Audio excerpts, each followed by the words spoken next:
Today is Friday. It's the 16th, and it's the Nonsense Day. Plus some other stories, but mostly nonsense. Security. Nonsense. And security. Nonsense. Security nonsense. A lot of security nonsense. And our first story is certainly nonsensical. We had an election. But in a very serious way. And it's sad nonsense. Voting machine manual instructed election officials to use weak passwords. And So, where's the picture of it? Scroll on down there. There you go. So yeah, they're telling you, hey, use a real simple password so you don't forget it. And there's two passwords. There's admin and root. So make them both pretty simple. They're going to give you some examples here. They black those out. And just swap those when it comes to password reset time. Because just memorize them both and swap them out rather than come up with new passwords. So Putin 1 would be a good password, right? Well, if that's easy for you to remember. Is that your dog's name? Oh. Root 1. So yeah, this is it's an example of the voting machines themselves had maybe okay security, probably not, but at least they tried, and they tried. Oh, it's like the lowest level of try. Well, they forced a password update, right? Every so many, I don't know if it's 3 months or whatever, but then the support team just gave them. But you do have to think about, like, who's the audience? Who's working those polling stations? Probably older people Just who have the free time. This side toward enemy. Barely literate. I mean, the people who run the voting stations are usually not the most impressive people cognitively. So, sorry if you ran a polling station. not sorry. Well, Tencent, we talked about them, and they're getting some heat. They're being blamed for the blindness and the inattention of the Chinese youth. Tencent will soon require Chinese users to present IDs to its video games. We've covered this before. This has been a sort of developing story over the last few months. But yeah, if you're an underage gamer, you're not going to be able to play past 9 p.m.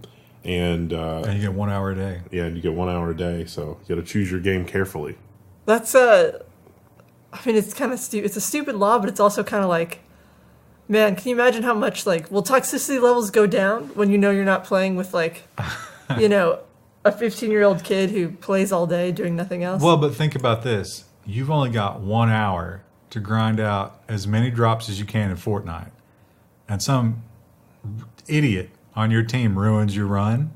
Oh, yeah. Actually, maybe it'll increase toxicity. I wonder if this is a little bit juxtaposed with some of the stuff that we have here, because, you know, in China, it's like we don't trust the citizenry to parent correctly. And here, it's like, well, you have the freedom to parent badly, but then the results of that after they grow up are often worse than perhaps it was. I don't know. Which one's worse? Maybe they're both terrible. Well, I think we've always had bad parenting. The internet has changed it in the sense that those people can find other people like them. And it can be reinforced. It's exposed more often, too. Those people's terribleness have gone global. And they can, rather than being forced to adapt to the world around them, they can just simply go into that world and be accepted. So maybe they'll all move together in some town somewhere. No, because they're required. You know, they're doing the neat thing. Oh. So they're living at home, but they're completely disassociated. Aside from the Hot Pockets and Tendies, they have pizza rolls. Yeah, they're just living online. So. Well, we need those people. We need those people to find our 0-day exploits. I don't think those are the people who are doing it. Honestly. Probably not. Oh. Researchers break edge with 0-day remote code exploit. This is Microsoft's new browser to replace IE, Edge. This is a series of bugs, actually, that they use to exploit in order to get access outside of Edge. Here's a screenshot, a proof of concept where they've passed something into the URL, and they've gotten the old calculator to run. Now, that's terrifying. The calculator is not an Edge plugin. That's the Windows calculator. So that's a problem. Yeah, they've released that, and I think they gave Microsoft a little bit of a heads up, but not much. This means that I have just another 100th reason to send to a client who keeps saying, I need to use IE, and it's like, no, don't use Edge, don't use IE, just they're stop. not going to comprehend that. They'll be like, you'll get an email back. It's like, I don't even use the calculator, so don't worry. Don't worry, it's fine. In a world of this side toward enemy, that's That's just reality. Well, how about IronChat? I had not previously heard of IronChat, but IronChat is an end-to-end total encryption chat app. And a lot of people, it seems, at least in the Netherlands, were using it thinking that they could communicate about their crime with impunity. Nope. A weakness has allowed cops to monitor encrypted messages for some time. Now, I'd just like to point out that this is okay. Like, as opposed to mandated government backdoors, this is perfectly fine. They figure it out themselves. Yes. And you can make the argument for law enforcement, this is actually better. Because what happened here is these people, thinking that they were totally safe, incriminated themselves a lot. So As it turns out. They busted some arms shipments, drug shipments. I think there was like some prostitution stuff in there. Although in the Netherlands, that might be legal. But yeah, they somehow... Now, nobody's sure how they actually broke this because it's end-to-end encryption. They're thinking that it might just be user error, and the police figured out how to pass another key to these people, making them think that they were the recipient. And the UI for this program was just bad. And so there was a tiny little font that was like, hey, this person's key has changed. Does that seem weird? And they ignored it. And I was like, oh, I don't know. Maybe. It's probably fine. And this is why UI is important. It's like, what is this little message? Ah, it's nothing. Go ahead and deliver the cocaine. You know? Speaking of government-mandated backdoors, Well, Cisco is so ahead of the curve that they were putting backdoors in before it was cool. Cisco has removed its 7th backdoor account this year. And that's a good thing? Well, it's better than leaving it, I guess, comparatively. We've done a story every time this has happened, and yeah, it does seem like Cisco. Now, in some cases, these were companies that they acquired, so And then just never checked on again. yeah, maybe give them a little bit of latitude there, but yeah, they decided to do a full audit on all their stuff, and the findings have been bad.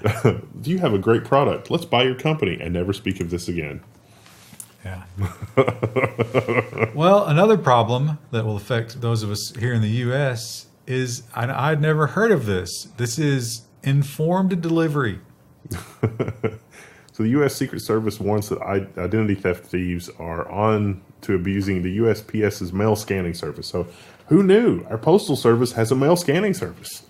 Actually, Who wouldn't have guessed everybody knew that. Yeah. They take a picture of everything that goes through there, which is incredible. Like, what is the size of that database? And what they'll actually do as a service, for example, some people, and I don't know who these crazy people are, just won't check their mail. Listen, I check my mail, just not frequently, because 90% of it is spam. And I guess that's a common thing. So what the Postal Service is saying is, hey, what we'll do is we'll send you a picture of your mail before it gets to you. And that way you know if something important is coming, like a credit card or checks from your bank or something like that. But the problem is they'll basically just let anybody sign up for your service. It doesn't mail you a card with a code or anything on it, like you should. Criminals have been doing that and knowing exactly when something valuable shows up in your mailbox, and they're there to get it. Like a credit card. So they're looking at putting some safeguards into that, but it's a little late. A little late. And you know what else is a little late? I don't even know if they're doing anything about this, but cybersecurity in Pakistan. Yeah, almost all the Pakistani banks have been hacked in a security breach, says the FIA cybercrime head. So banking in Pakistan, thoroughly compromised. Not really a thing anymore. I think they've just locked down the country. You can't spend money. Well, you can inside the country. They're not letting any payments go outside the country. Until they get this whole mess sorted out. Because they assume that these are external actors trying to funnel money out of the country. But they have no idea exactly how it happened or who's doing it. They just know that, and this is not like the bank itself losing money. These are individual people's accounts being drained of money. See, my granny used to keep money in the freezer in a jar. And now I'm starting to think, maybe that's not such a bad idea. Maybe Great Depression Granny was right. Maybe keeping money in the freezer under a mattress makes sense. Until they make cash illegal. Then you got so much fire starter there. Well, everybody loves drones. We got the holiday coming up. You might be thinking, I want a drone under the tree. Are you going to give a gift of a drone? They're or looking at something the like that? Amazon gift guide from our previous episode. The toy catalog. Well, you might want to rethink it if it's a DJI drone that you've got.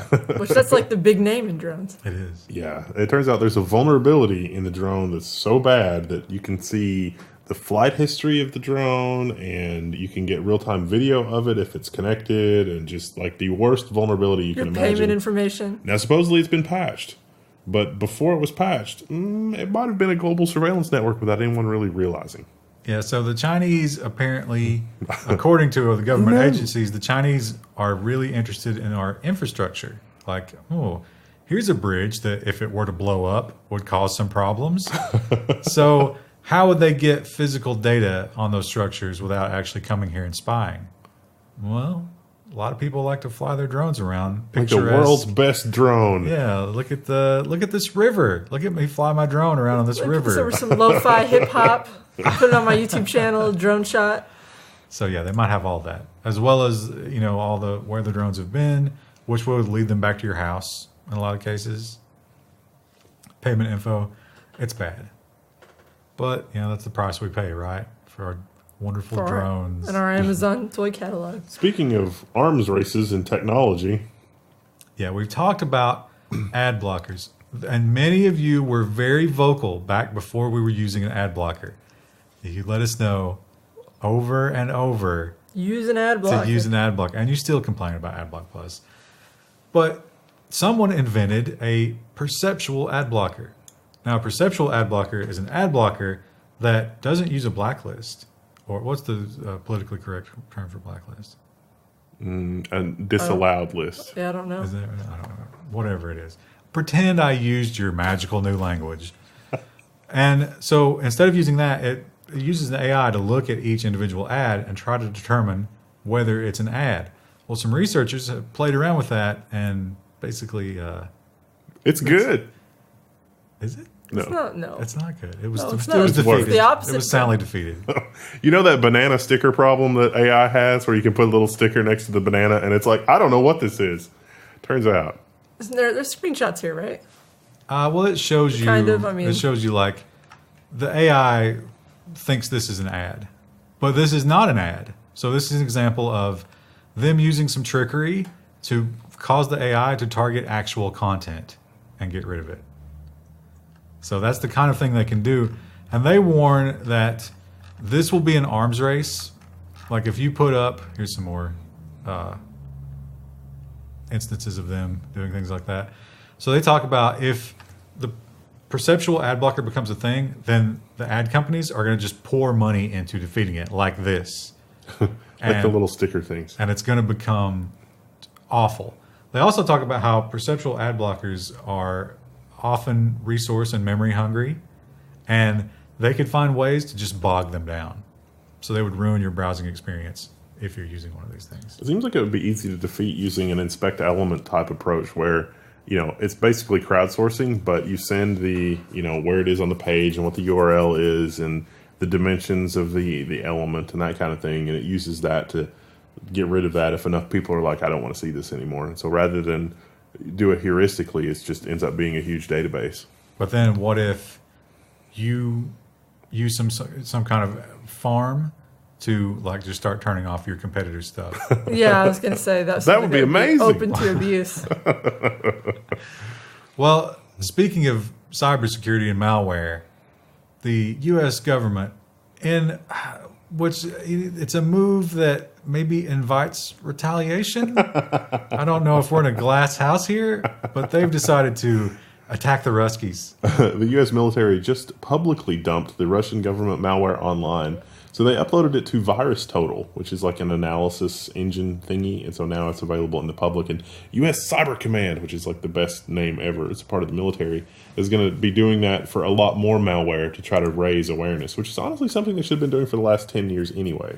U.S. Cyber Command sounds like a DOS game. It sounds like Battlestar Galactica. It's like U.S. Cyber Command was responsible for the creation of the Cylons, which wiped out the human race.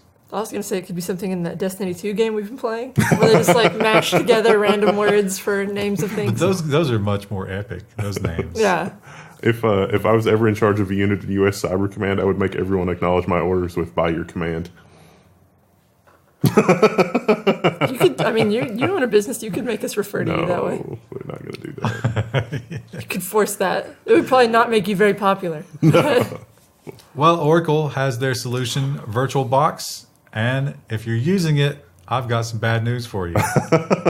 You can break out a VirtualBox. This is actually a fascinating vulnerability. So it has to do with the Intel E1000 driver. It's coded so badly. It's sort of a para-virtualized driver, and it's coded so badly that you can escape from the virtual network driver into the host operating system and get it to do arbitrary things. And this guy was kind of pissed off from going through, I gather it was like the Oracle bug submission process, and he finally just got so fed up that he was like, you know what, I'm just going to post it online. This will work itself out. He's got a little manifesto that's in that article. It's kind of funny because it's in this broken English. And it's basically like, I keep finding your bugs and you keep treating me poorly, so I'm just going to release this right now and embarrass you as the sum of it.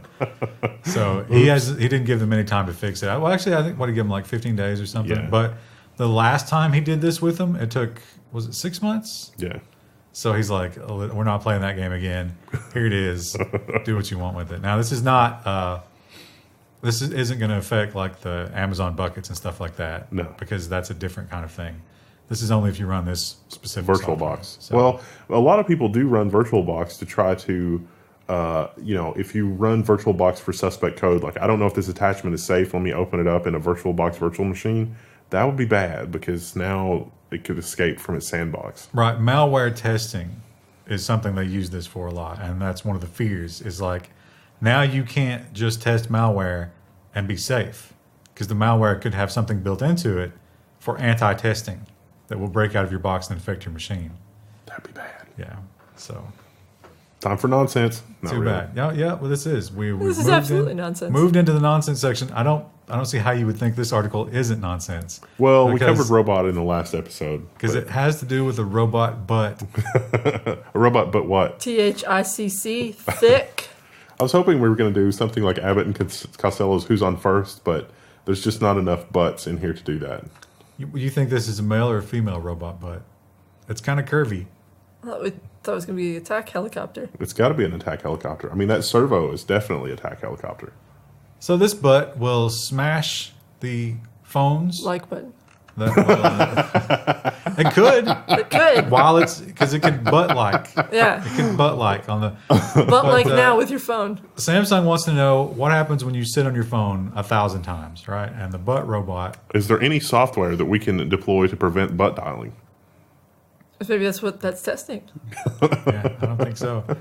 This is actually the article. They use this for the headline, obviously, because it's about a butt. And the funny. article talks about a lot of the Samsung testing facility, which is kind of impressive. All the various little ways that they try to abuse their phones to figure out what's going to happen to them. The question I have about the butt robot is it sitting with the same amount of force every time? Because frankly, I don't think that's a realistic test condition. I bet it changes it up.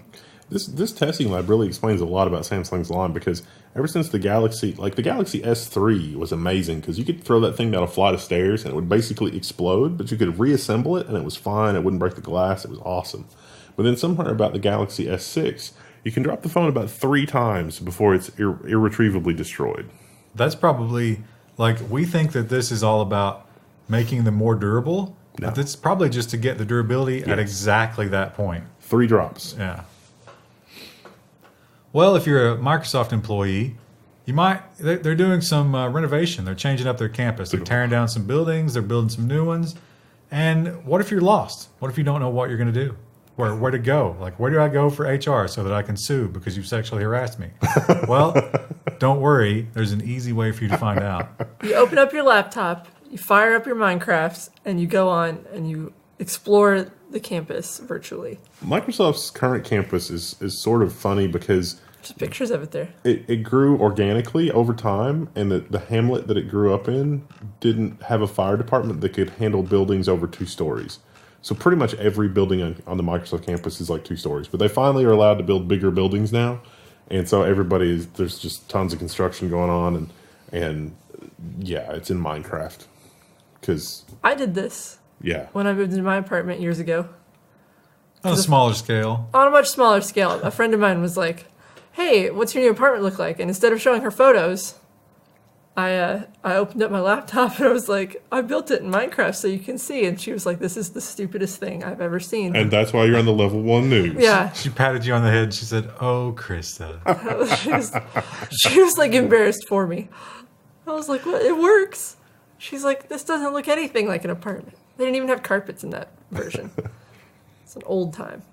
Old patch.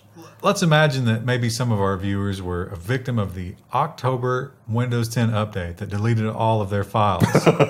And they might be saying to themselves, everything that's come out of Bill Gates is shit. And they'd be right. What a crock of poop. More right than they know.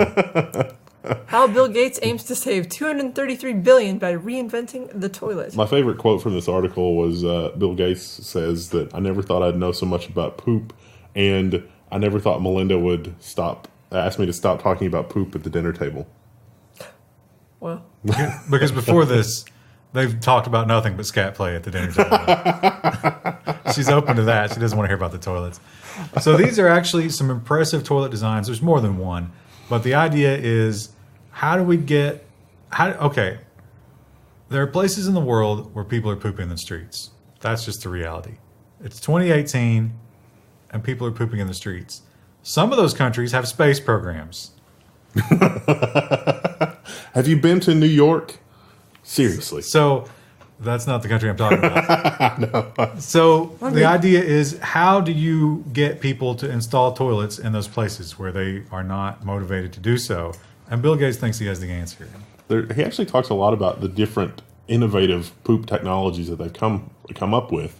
And they talk about using the technology not just for human waste, but also farm waste as well. I've actually heard of these in China, in rural China. They've got those gas bleeders where you got like a compost and it bleeds the hydrogen and the gas separator. And then you use that to run your stove or whatever because you don't have electricity. So this is kind of builds on that in the sense, but it also creates fertilizer out of the waste. That nitrogen cycle. So you actually, the more poop that you can run through this toilet, the more money you're going to make out of fuel and fertilizer. The toilet can handle an unlimited poop capacity. Just unlimited. There's a lot of problems with using human waste as fertilizer. I'm curious about how they treat it. Treats it, yeah. Yeah. So in a low cost way. It's like 5 cents a gallon or less, or no, a 5 day. cents. 5 cents a day. So you're running the toilet for 5 cents a day, but you're actually generating more revenue than that. This is a money-making toilet. So you're saying we need to invest in one of these for the office? Well, I would invest in anything if a $200 million investment becomes a $233 billion return. Can't at that scale, but that kind of a return is insane. yeah, of course, that's if this company gets chosen. Now, what's probably going to happen is these countries that we're talking about that will remain unnamed will be like, oh, we can do our own version of that, and it'll be a disaster. Also known as the New York subway. Well, what's sad is that like all the corruption in the various countries, it's like probably going to take all of the profit away from it, and then it won't solve the problem it was designed to solve. Bill Gates can't solve corruption. He's going to try, though. Well, actually, we don't talk much about Bitcoin mining anymore. It's fallen out of popularity with the price of Bitcoin. It's just not a hit anymore. These days, is it like for the average electricity cost, are we at a loss at this point? Yeah. Unless your electricity's free. Yeah, so it's hard to make any money mining Bitcoin. And this Chinese headmaster discovered that, but he had a novel solution. He's in charge of a school. Schools have computer labs, and they need a lot of electricity. So he set up a secret coin mining facility at the school. And they asked him about it, and he's like, it's just the air conditioning or the heating or something. It's probably fine. So he had 8 rigs, I believe, like this. You can see here what he's got going on. And his assistant discovered his dark secret. So what did they do? Did they turn him in? They added a 9th rig dedicated He's like, to the I should assistant. do that too. I need some money. Which exacerbated the problem, really. Yeah, but these were the 2 gentlemen who would be warned about all the electricity overages. And they were just like, no, that's normal. It's okay. But eventually they were found out, and he has been terminated. The assistant got to stay. He's been so 1 rig is fine. It's Well, they didn't let him keep the mining rig. They did have to give the coins back, but that was a good plan until it didn't work. We got level 1 breaking news for you. Evidence of an alien civilization. This story made a lot of people were very happy seeing this. So you got a Harvard researcher, that's got some weight behind the name, and he has claimed that the recent interstellar object that we have observed could not have been anything except for an alien. Just because the way it's moving, correct? Yeah. It was moving in such a way. Yeah, that so you can it was in the sun's gravity well, but it did not move with that orbit. It somehow powered out of its orbit and changed directions. So how does it work? One theory was that it's a light sail. Like the math works out if it's a very thin material that is reflective enough to like almost 100% reflective, which seems like a piece of a solar sail. So that's what this researcher is suggesting is like it wasn't necessarily like an alien spacecraft, or it doesn't have it has unexplained acceleration, I guess, or unexplained movement, but it could have been something like a piece of a solar sail, and when it caught the sun, that's what changed its trajectory. Yeah, he theorizes it's not visiting aliens, but more like there was an alien fender bender somewhere, and somebody lost a solar sail, and they were just like, oh, whatever, the insurance will get it. Just leave it there. And it eventually floated into our little galaxy, and neat. There we are. And then the insurance person never came for it because it was like, oh, that place is a dump. They totaled it. Yeah, they totaled that spaceship. Don't we have space probes? Turn one of those around and get it, make a beeline for that. Might take 20 years to intercept it. I don't think we get one out there fast enough. No, we've got Voyager and like the other one that's near the edge of the solar system. Do they have the fuel to accelerate? Yeah, just to randomly chase something down. We just lost Kepler. We can't risk any more. The conspiracy theorist in me is like, they shut down that solar observatory when this thing was passing, when it could have observed something passing near the sun. And the other thing, like the satellite in orbit failed. It's just all this stuff happening at once when we really need to look at this thing that's passing close to the sun. I don't know. Except we totally observed it. Yeah, we did. There's news articles reporting on it right now. We totally got some pretty good imagery of it. Now, if you are a regular viewer of Level 1 News, and you should be, or if you watch our Twitch stream ever, you are familiar with the greatest member of the Level 1 team who's never on camera. And that's the Boiler Snake. The Boiler Snake has its own coat of arms on our subreddit, which is nice. The Boiler Snake is, he doesn't really ever say much on the news, except sometimes there'll be a story that he feels strongly about, and he will make loud banging noises. That's how he communicates. And hissing. He selected the wallpaper this week as well. And he is not alone in terms of being vocal as a heat source. Reports of an active shooter at an NC school turned out to be a malfunctioning water heater.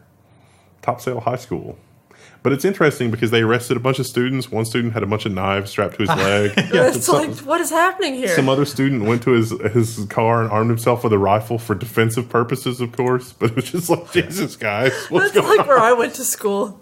It turns out at any given time, the high schoolers are, up to something. But there was no active shooter. It was simply a heater that was making himself known. One of the Boiler Snake's distant cousins in North Carolina. Am I imagining it? But when I was in high school, there were people that had trucks with like a hunting rifle in the back window. Yeah, that was normal. Yeah. Or like a lot of guys I knew just carried a knife. Like everyone carried knives in high school. That was a thing. Yeah, absolutely. There were probably some rules against it, but there was sort of a common sense policy. Yeah. So. Well, I know like the ROTC would perform with firearms on the grounds. Like you would look out your classroom window and there would be like, 12 armed students doing. Well, those were plugged. Oh, okay. They didn't actually let them have live ammo or anything. Well, we talk a lot about the self-driving car revolution, and it seems like from the comments and from everybody you talk to, most people are against it. But once you read this headline, you might change your mind. Self-driving cars could function as moving brothels, academics predict. So there's a lot of upsides for having a self-driving van be a brothel. You know who this is bad news for? The auto detailing business. I was going to say the madams who run the brothel, but... I was just thinking... They could have an app.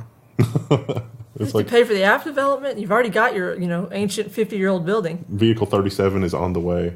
Yeah. So the idea here is, a brothel gets busted, or if you're doing like the Craigslist hookers, you have to risk going to some guy's house and he might be a serial killer. Or if you're on the other side of the equation, you're going to, and yes, I'm definitely saying that the female is the sex worker and the male is the customer. And I'm sorry, but... Yeah, the telegraph.co.uk article is fairly specific. Yeah, and so if you're the guy and you're paying, you might be talking to a cop. And you might be walking into a sting. Well, you can solve some of those problems by having a mobile sex... Dungeon. Well, it could be a dungeon. I thought, a dungeon. Oh, this takes van life to a new terrible That's true. place. They have some really impressive buses for that sort of thing in Vegas. So, I don't think that's going to give you the privacy that you want. But one of those windowless panel vans. Yeah, like what you see for hashtag van life. Or free candy. That drives itself, and so it picks you up, drives you around for an hour. It can even time it. It can time the trip to get you back home after exactly 1 hour. I think I figured out the event that causes Skynet to want to wipe humanity from the face of the earth. It's a van that has to experience all these horrible sex acts. Yeah. I'm just imagining like one of the Futurama robot personalities that's like, everybody hop in. And then the AI just knows what's coming and it's just sad. This is also going to be, like, do you think Carfax will have What's the Carfax category for this? It's like, this vehicle has been used for fleet or rental or prostitution. Oh, Lord. So, yeah. That's a dark timeline. There have been other stories that suggested that not for prostitution, but a lot of people will be having sex during the commute with self-driving cars. I wonder if there will ever be a time when the AI is self-driving, but is not aware enough to know what's going on. Because like eventually, imagine the AI gets quite good, and so eventually, it's like the manufacturer that makes the AI. It's like roving sex vehicles are not allowed, and so there would be a used market where like the vintage 2025 panel van is selling for like $100,000 because the AI is not good enough to know that it's a sex robot. Or it could have just like suspension detection. It's like suspension activity detected in the cabin. Pull over to the side of the road. I'd like to revisit the thought that people would be having sex on their commute because I think I would just use commute time to sleep. like get dressed and then just get in your car and fall asleep until you get to your destination. Did you say revisit the thought? Revisit the thought. Because that's what you'd be doing many times. Do you think we'll ever see like it? Because I can imagine that you eventually just have a sleeping pod. And like you just like for the commutes, for the people that have really long commutes, like you just go to sleep in your sleeping pod, and at like 5 o'clock in the morning, your sleeping pod embarks on taking you to work. But that would be terrible, terrible congestion because everybody's going to have one of those. Yeah, not necessarily, but you'd have to shower and get ready at work and stuff. But you would be able to sleep longer, so that'd be pretty neat. You could do that before you got in your pod. Yeah, get ready for the Well, work. it depends on like what you're wearing too, though. Like if you're wearing like pantyhose, you don't really want to sleep in that. But as you guys clearly know, what if it just like suspends you with some straps? So, you like your hair doesn't get messed up. You're just hanging the pantyhose though, they're tight. They're not comfortable to sleep in. Oh, okay. There are definitely people I know that are so uncomfortable flying that they'll take one of those pills that knocks them out. And it's just like, oh, this is a 7-hour flight. All right, I've got a pill that knocks me out for 6.5 hours. I'll be fine. And they literally, like, you can't. They're just out. As one of those people, B.A. Baracus. I have no trouble sleeping on Chris a flight. doesn't get it. Chris doesn't get it. He can't. They always had to knock him out when he had to fly. Like they would just usually give him a concussion or something. But they talk about in this article what you're talking about, which is like, I want to see the Grand Canyon, but I'm not willing to go through all that horrible travel stuff. But what if you could just be living in your car and on your way to the Grand Canyon? Hashtag van life. But it's going to cause terrible, terrible congestion and crowds because people are just randomly showing up places. And instead of a bus full of people or a plane full of people, it's just hundreds of vans. They're going to be 100 vans, yeah. And the van, you can tell to just drive around until it finds a parking place, which may be endlessly. Exactly. Right. Well, some of those At least some of the like national parks and stuff, they make you actually book a place in advance because so many people come to visit them every year. But who's going to stop you if you're just constantly mobile? There's not gonna be any parking spots, and when you We go just- when we you just go to wait get for 'em. out, like to go in the park, you have to check in with the forestry office. Okay, so you get out and you tell your car to drive back to wherever and go park at Walmart and come and get me at 3 o'clock. Assuming you can get into the park at all. Well, you're on foot. You just sneak in. I don't think that's how it works. Listen, there's going to be some guerrilla tactics from these van people. Probably. Wait and see. I don't know because none of the parks out east really have that problem, but I know some of the western parks do. The rambling is a sign that it's our cue to go. Yeah, this is the last story. We'll see you next week.